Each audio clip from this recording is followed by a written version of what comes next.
नमस्कार, आप देख रहे हैं खेल समाचार। मैं हूं सुचित्रा। सबसे पहले एक नजर इस वक्त की खेल सुर्खियों पर।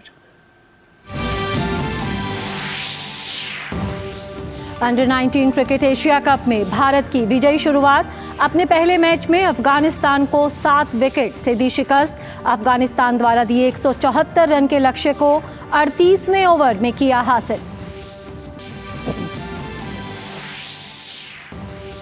बांग्लादेश और न्यूजीलैंड के बीच खेले जा रहे दूसरे टेस्ट के तीसरे दिन न्यूजीलैंड की दूसरी पारी 180 रन पर सिमटी।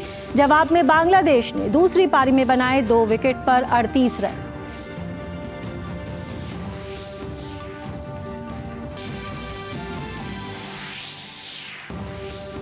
ब्रिटेन की टेनिस खिलाड़ी एमा राडुकानु जनवरी के पहले सप्ताह में टेनिस टूर पर करेंगी वापसी। 1 से 7 जनवरी तक खेले जाने वाले ऑकलैंड क्लासिक में वाइल्ड कार्ड दिया गया।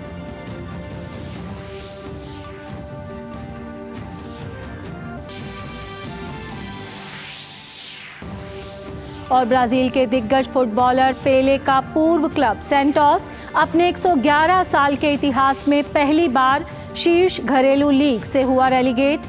सीजन के आखिरी लीग मैच में सैंटोस को अपने ही घर पर फोर्टालेजा के खिलाफ 1-2 से मिली हार। खबरें विस्तार से। सबसे पहले बात करते हैं क्रिकेट की। अंडर 19 क्रिकेट एशिया कप में भारतीय टीम ने जीत के साथ अपने अभियान की शुरुआत की है। भारतीय टीम ने अफगानिस्तान को 7 विकेट से हराया। अफगानिस्तान ने पहले बल्लेबाजी करते हुए भारत के सामने जीत के लिए 174 रन का लक्ष्य रखा था। भारत ने टॉस जीतकर पहले गेंदबाजी का फैसला किया था। अफगानिस्तान की टीम निर्धारित 50 ओवर में 173 रन बनाकर आउट हो गई। भारत की तरफ से नमन तिवारी ने 2 विकेट लिए। जवाब में भारतीय टीम ने 38वें ओवर में 3 विकेट के नुकसान पर ही लक्ष्य हासिल कर लिया।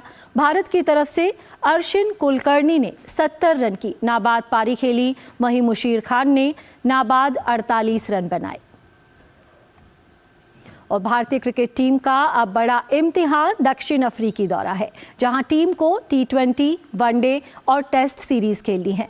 इस दौरे की शुरुआत T20 सीरीज से होगी, जहां टीम की कप्तानी सूर्य कुमार यादव करेंगे। ऐसे में दक्षिण अफ्रीका में भारत का क्या रहा है T20 रिकॉर्ड और आखिरकार कप्तान सूर्य कुमार यादव के लिए क्यों होगी T20 सीरीज बड़ा इम्तिहान, जानते हैं इस रिपोर्ट के जरिए। 10 दिसंबर से भारत के दक्षिण अफ्रीका दौरे की शुरुआत T20 सीरीज से होने जा रही है।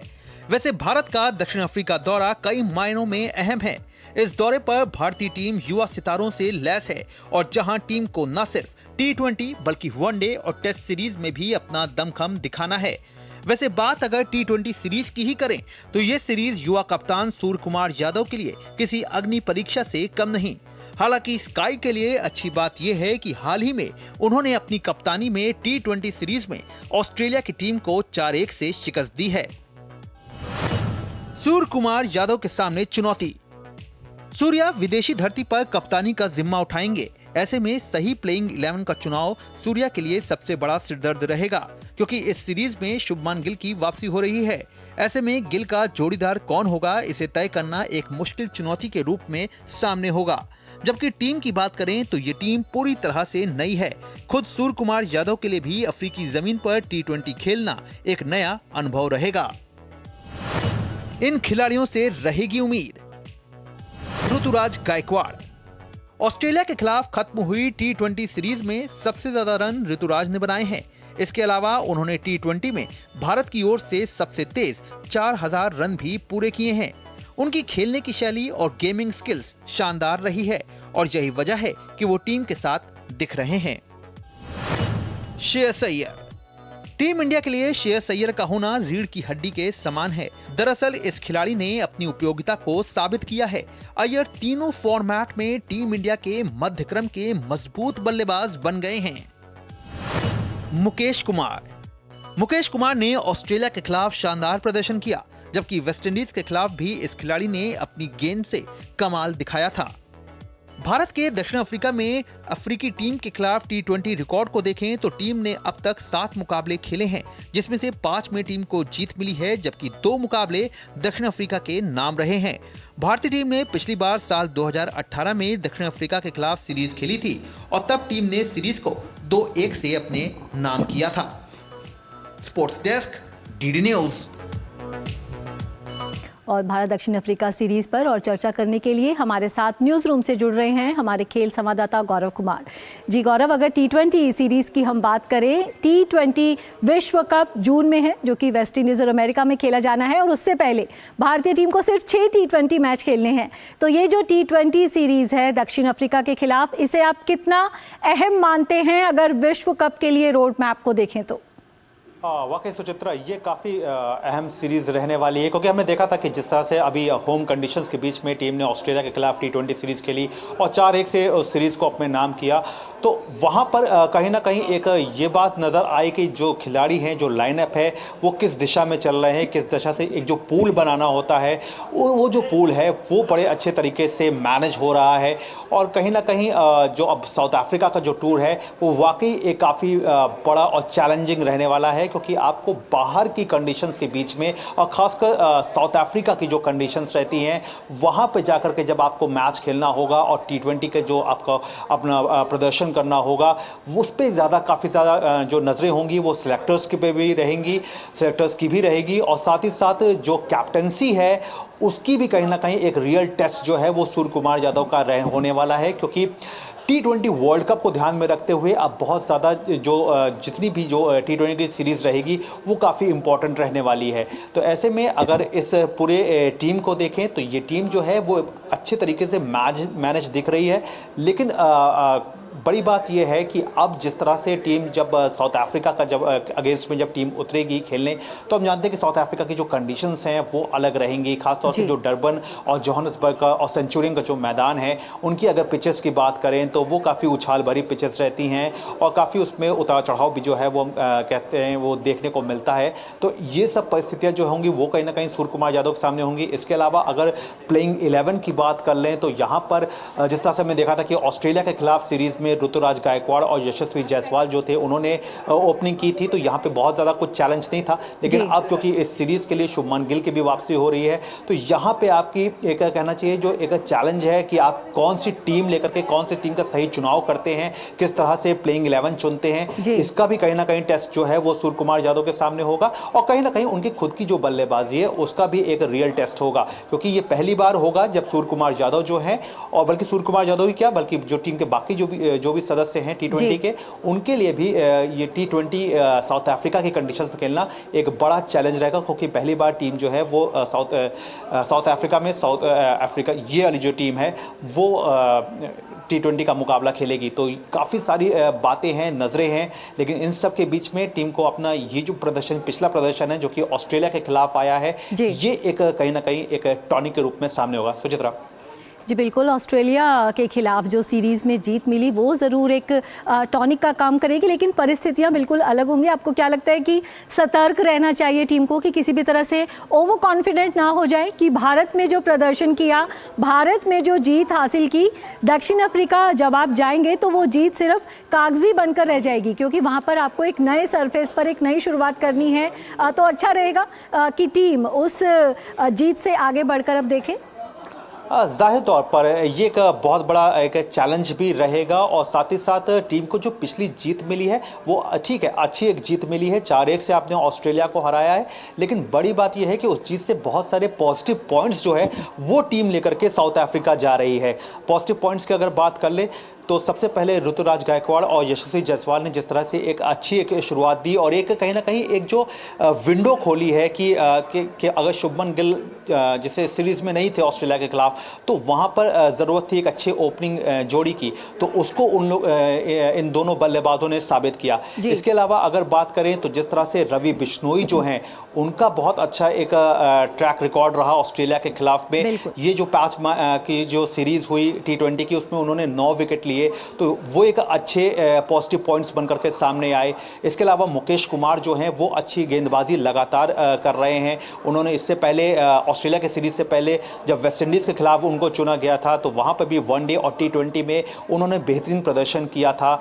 इसके अलावा रिंकू सिंह है, रिंकू सिंह को हमने जानते हैं कि IPL से किस तरह से वो निकल करके सामने आए और उनकी जो बल्लेबाजी रही है वो IPL में अपने एक अलग मुकाम हासिल करती रही है और उसका प्रभाव जो जो है वो उन्होंने ऑस्ट्रेलिया के खिलाफ सीरीज पे देखने को मिला था, और जिस तरह से उन्होंने एक अच्छी फिनिशिंग दी, क्योंकि बहुत जरूरी होता है कि आपको एक अच्छी शुरुआत जरूर मिल जाती है, लेकिन उसके बाद किस तरह से आप मैच को फिनिश करते हैं, यानी कि जब चेज कर रहे हैं तो वहां पे एक अच्छा फिनिशिंग रोल किस तरह से आप अपना रहे हैं, तो वो हमने देखा कि जब टारगेट को चेज करते हुए एक अच्छा फिनिशिंग रोल देने में रिंकू सिंह का जो है वो बहुत अहम योगदान रहा। तो ये पॉजिटिव पॉइंट्स हैं जो कि टीम इंडिया की सबसे बड़ी ताकत है, और शायद यही वजह है कि इन खिलाड़ियों का चुनाव जो है वो साउथ अफ्रीका टूर के लिए भी हुआ है। लेकिन जहां तक आपने बात की ओवर कॉन्फिडेंस की, तो जाहिर तौर पर ओवर कॉन्फिडेंस की डोज से टीम जो है वो कहीं ना कहीं बचना चाहेगी, क्योंकि टीम के सामने ऐसे कई उदाहरण हैं जहां पर लगातार बहुत अच्छा करने के बावजूद जो है वो जब अहम मौके आते हैं तो वहां पर टीम ने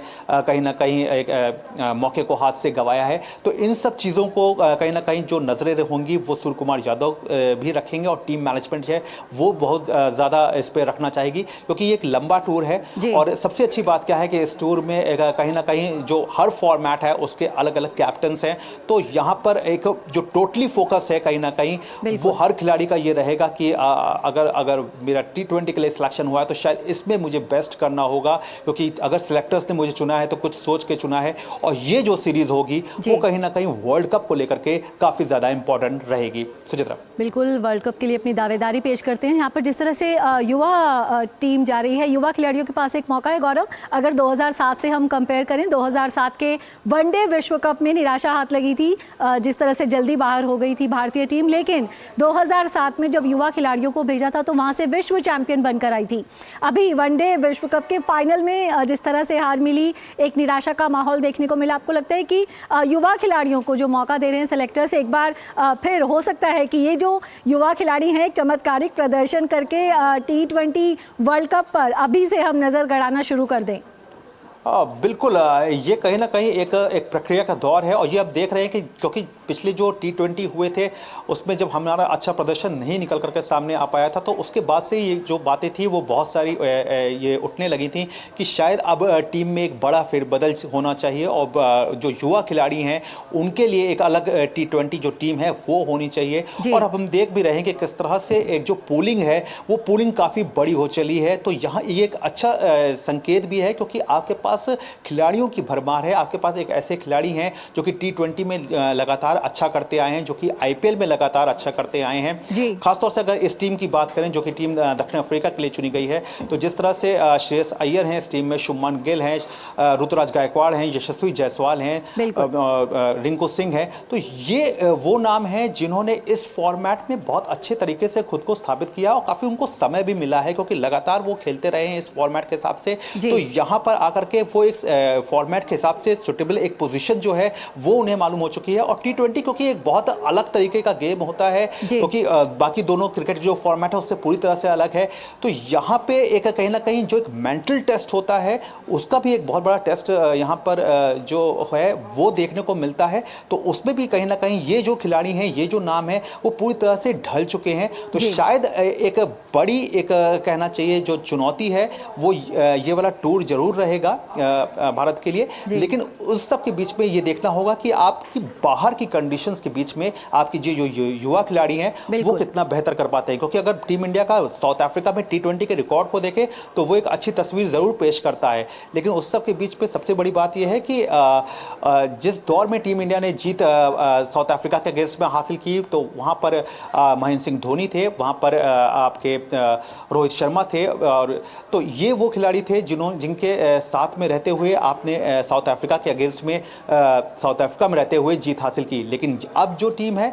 वो पूरी तरह से कहना चाहिए एक नई टीम है, जिसके लिए सामने एक चुनौती ये है कि आखिरकार साउथ अफ्रीका के जो पिचेस रहेंगी वो किस तरह का बिहेव करेंगी। और शायद यही बात जो है वो कोच राहुल द्रविड़ ने भी जब इस टूर पे जाने से पहले कहा था कि ये एक ऐसा टूर रहेगा जहां पे हर खिलाड़ी को अपना एक 100% देना होगा, अपनी एक जिम्मेदारी समझनी होगी अगर सफल होना है इस टूर के लिए। सुचित्रा, बिल्कुल, चलिए यही उम्मीद करते हैं कि ये जो युवा खिलाड़ी हैं अपनी जो भूमिका है, अपनी जो जिम्मेदारी है बखूबी निभाए और भारतीय टीम इस T20 सीरीज में शानदार प्रदर्शन करे। बहुत बहुत शुक्रिया हमारे साथ जुड़ने के लिए। और भारत के तेज गेंदबाज मोहम्मद शामी को ट्रेविस हेड और ग्लेन मैक्सवेल के साथ नवंबर महीने के लिए ICC men's player of the month award के लिए शॉर्टलिस्ट किया गया है। शामी ने हाल ही में हुए वनडे विश्व कप में सबसे अधिक विकेट लिए थे। शामी ने नवंबर महीने की शुरुआत शानदार तरीके से करते हुए श्रीलंका के खिलाफ 18 रन देकर 5 विकेट लिए थे। वहीं सेमीफाइनल में उन्होंने न्यूजीलैंड के खिलाफ 57 रन देकर 7 विकेट लिए थे। एक कैलेंडर महीने में शामी ने 12.06 की शानदार औसत से कुल 15 विकेट लिए। बांग्लादेश और न्यूजीलैंड के बीच खेले जा रहे दूसरे टेस्ट के तीसरे दिन का खेल खत्म होने तक बांग्लादेश ने अपनी दूसरी पारी में 2 विकेट के नुकसान पर 38 रन बना लिए हैं। न्यूजीलैंड की दूसरी पारी आज 180 रन पर समाप्त हुई। न्यूजीलैंड ने एक वक्त 46 रन पर 5 विकेट गंवा दिए थे, लेकिन 7वें नंबर पर बल्लेबाजी करने आए ग्लेन फिलिप्स ने 87 रन की पारी खेलकर टीम को सम्मानजनक स्कोर तक पहुंचाया। इससे पहले कल मैच के दूसरे दिन का खेल बारिश के कारण धुल गया था। पहले दिन बांग्लादेश ने अपनी पहली पारी में 172 रन बनाए थे। बांग्लादेश ने सीरीज का पहला मैच 150 रन से जीता था। बांग्लादेश की नज़र ये मैच भी जीतकर सीरीज अपने नाम करने पर है। लंबे समय से स्टीवन स्मिथ के मैनेजर वॉरेन क्रेग ने पुष्टि की है कि स्मिथ अपने साथी डेविड वार्नर की तरह टेस्ट क्रिकेट से जल्दी संन्यास नहीं लेंगे। ऑस्ट्रेलिया के पूर्व कप्तान स्मिथ को लगता है कि वे अब भी काफ़ी कुछ हासिल कर सकते हैं। वार्नर ने पाकिस्तान के खिलाफ 3 जनवरी से शुरू होने वाले सीरीज के तीसरे और आखिरी टेस्ट के बाद टेस्ट को अलविदा कहने की इच्छा जताई है। माना जा रहा था कि स्मिथ भी वार्नर के नक्शे कदम पर चलते हुए जल्दी ही संन्यास ले लेंगे, लेकिन उनके मैनेजर के बयान के बाद इन अटकलों पर विराम लग गया है। केंद्र शासित प्रदेश लद्दाख में आइस हॉकी एक प्रमुख खेल है। भारत की 90% से अधिक आइस हॉकी प्रतिभाएं लद्दाख से हैं। ऐसे में केंद्र सरकार द्वारा इस खेल का विकास और नई प्रतिभाओं को इसके साथ जोड़ने के लिए लगातार प्रयास किए जा रहे हैं। इसी कड़ी में केंद्रीय खेल मंत्री अनुराग सिंह ठाकुर ने लद्दाख में आइस हॉकी के विकास और विस्तार के लिए गेम चेंजर नाम के ब्लूप्रिंट को लॉन्च किया। उन्होंने कहा कि गेम चेंजर सिर्फ एक दस्तावेज नहीं है, बल्कि यह भारत को 2042 शीतकालीन ओलंपिक में ले जाने का एक रोड मैप है।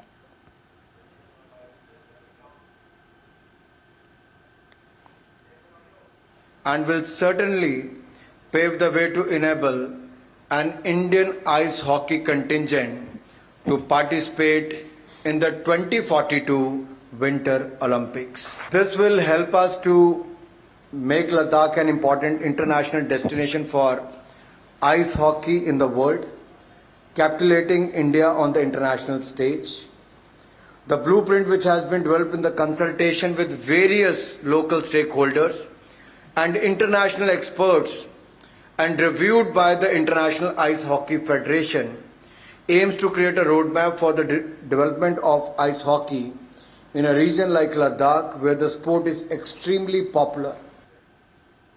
खेल मंत्री ने केंद्र सरकार द्वारा चलाई जा रही खेलो इंडिया स्कीम के बारे में कहा कि इसके द्वारा देश को कई युवा प्रतिभाएं मिली हैं, जिन्होंने अंतर्राष्ट्रीय स्तर पर देश का नाम रोशन किया है।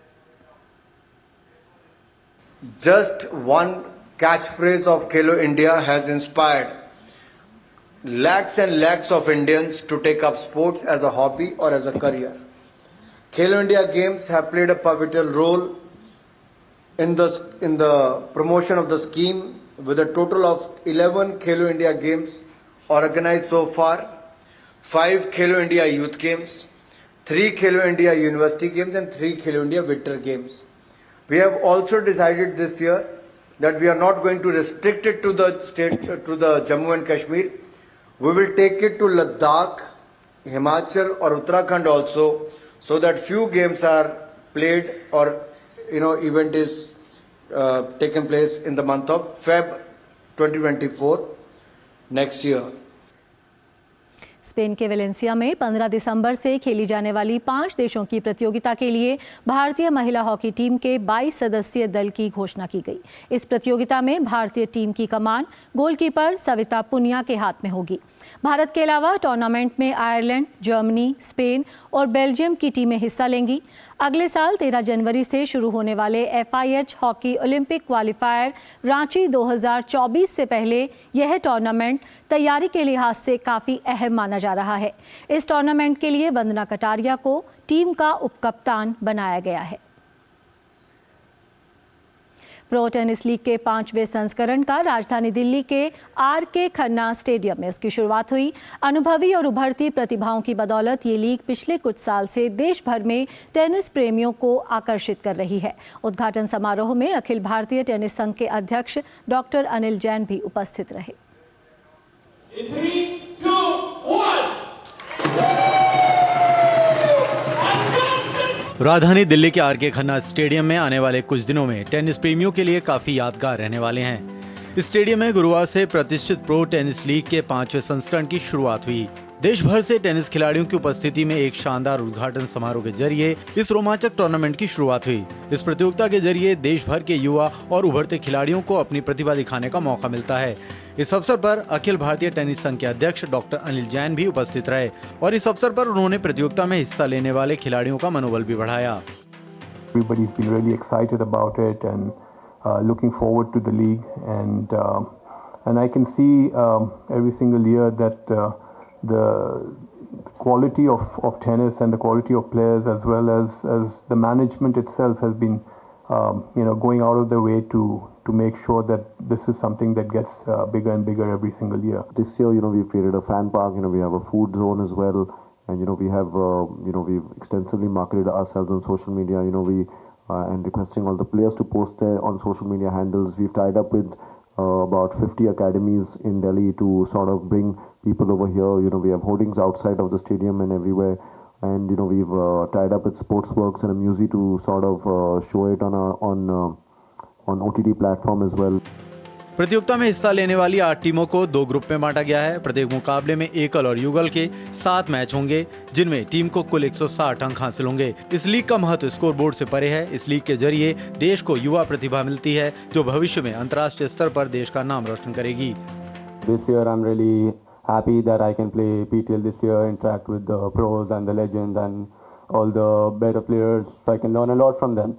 And other than that, as for my goals, next year I'm going to college, Cornell, and it is a great academic institute and it has great tennis. So I'm pretty set for the next 4 years. I'm going to be playing and studying there, and after that I'm going to be turning my life towards being a pro player. Pro tennis league के 5वें संस्करण में काफी तादाद में fans के आने की उम्मीद की जा रही है। पिछले 4 बार की तरह इस बार भी टेनिस प्रेमियों को रोमांचक सीजन देखने को मिलेगा और इसके लिए RK खन्ना स्टेडियम पूरी तरह से तैयार है। दिल्ली से नारायण सिंह की रिपोर्ट, DD न्यूज। बात करते हैं टेनिस की। ब्रिटेन की टेनिस खिलाड़ी एमा राडुकानु जनवरी के पहले सप्ताह में टेनिस टूर पर वापसी करेंगी। 2021 की US ओपन चैंपियन राडुकानु अप्रैल के बाद से कोर्ट से दूर हैं। दोनों हाथ और बाएं टखने की सर्जरी कराने के बाद वे पूरी तरह फिट नहीं हो सकी थी। उनकी विश्व रैंकिंग 296 तक गिर चुकी है। राडुकानु को 1 से 7 जनवरी तक खेले जाने वाले ऑकलैंड क्लासिक में वाइल्ड कार्ड दिया गया है। साल का पहला ग्रैंड स्लैम ऑस्ट्रेलियन ओपन 14 जनवरी से शुरू होगा। निक किर्गियोस को अगले साल जनवरी में होने वाले साल के पहले ग्रैंड स्लैम ऑस्ट्रेलियन ओपन के मेन ड्रॉ में जगह नहीं मिली है। किर्गियोस लंबे समय से चोट के कारण कोर्ट से दूर हैं। 2022 विंबलडन फाइनलिस्ट किर्गियोस इस पूरे साल चोट के कारण कोर्ट से दूर रहे हैं। उन्हें वाइल्ड कार्ड के जरिए खेलने का मौका मिल सकता है। बात करते हैं फुटबॉल की। ब्राजील के दिग्गज फुटबॉलर पेले का पूर्व क्लब सैंटोस अपने 111 साल के इतिहास में पहली बार शीर्ष घरेलू लीग से रेलीगेट हो गया है। सीजन के आखिरी लीग मैच में सैंटोस को अपने ही घर पर फोर्टालेजा के खिलाफ 1-2 से हार का सामना करना पड़ा। इस हार का मतलब है कि सैंटोस ब्राजील की शीर्ष लीग सेरी आ से बाहर हो गया। सैंटोस ने 1950 और 1960 के दशक में अपने स्वर्णिम युग में 12 राज्य स्तरीय खिताब, 6 लीग खिताब और 2 कोपा लिबर्टाडोर्स खिताब जीते हैं। पेले और नेमार जैसे दिग्गज खिलाड़ी देने वाला ये क्लब पिछले कुछ साल से वित्तीय परेशानियों से जूझ रहा है। क्लब के रेलीगेट होने के बाद क्लब के प्रशंसकों का गुस्सा भी देखने को मिला। फ्रांस के स्टार मिडफील्डर पॉल पोग्बा का इटालियन लीग सेरिया में खेलना मुश्किल लग रहा है। पोग्बा पर डोपिंग के आरोप के चलते इटली के खेल अभियोजक द्वारा पोग्बा पर 4 साल का बैन लगाने की अपील की गई है। 30 वर्षीय पोग्बा को सितंबर में सस्पेंड कर दिया गया था। इटली की राष्ट्रीय एंटी डोपिंग संघ द्वारा किए गए टेस्ट में पोग्बा का डोपिंग टेस्ट पॉजिटिव पाया गया था। अक्टूबर में किए गए काउंटर एनालिसिस में दूसरा सैंपल भी पॉजिटिव पाया गया था। इंग्लिश क्लब मैनचेस्टर सिटी ने बेल्जियम के star midfielder Kevin De Bruyne को फीफा क्लब वर्ल्ड कप की अपनी टीम में शामिल किया है। केविन डी ब्रायन अगस्त से चोट के कारण टीम से बाहर चल रहे थे। डी ब्रायन 11 अगस्त को बर्नले के खिलाफ खेले गए प्रीमियर लीग मैच में चोटग्रस्त हुए थे। 19 दिसंबर को होने वाले सेमीफाइनल में मैन सिटी का सामना मैक्सिको के क्लब लियोन या जापान के उरावा रेड डायमंड से हो सकता है। क्लब वर्ल्ड कप का आयोजन पहली बार सऊदी अरब में हो रहा है। तो खेल समाचार में फिलहाल इतना ही। जाते जाते आपको छोड़ जाते हैं केप टाउन में आयोजित काइट बोर्डिंग प्रतियोगिता की झलकियों के साथ, जिसमें इटली के teenage kite border Andre Principe ने जीत दर्ज की और किंग ऑफ द एयर खिताब जीता। आप देखिए रोचक झलकियां और हमारी पूरी टीम को दीजिए इजाजत। नमस्कार।